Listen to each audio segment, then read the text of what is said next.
This is going to be an inspection video for my customer Nick. It's for his F150 80s square F150 two-wheel drive little hot rod tire burner truck that they've had for a long time.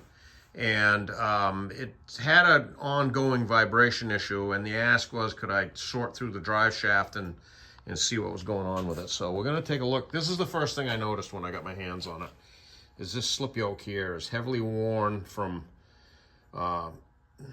vibration, basically, in the right in the tail housing area.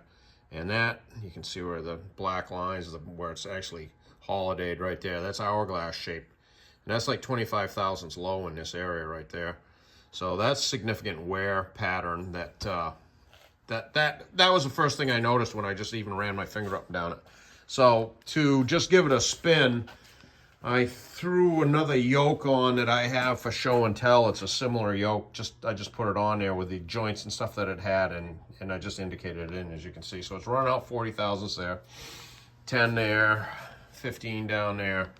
So this thing, it runs halfway decent. It's not great and it's not trash. It's just in the middle, and the ask was to inspect it. So that's what we're seeing.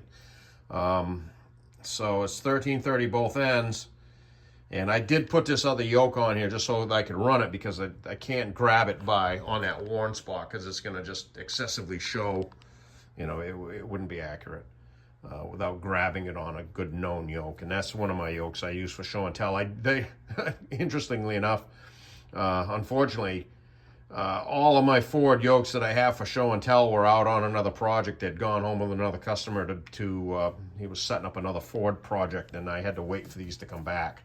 So they're back, and this is where we're at. So that's plus 40, 10, 15 there. We'll run it briefly here and just see. It's not horribly bad, but we're gonna have to address that yoke situation.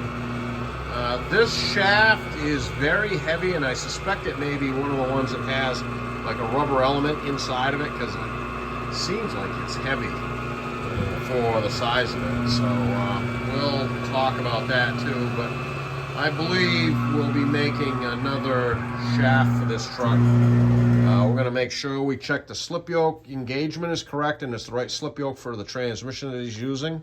And we're going to optimize the length. You know, we're going to measure the length from center joint to center joint on the rear end based off of a new slip yoke. And if I'm going to build a drive shaft for it anyway, I'm going to make sure it's, you know, ideal to fit the truck the way it exists now. So that's how we're going to proceed, and well, I'm going to be talking to Nick.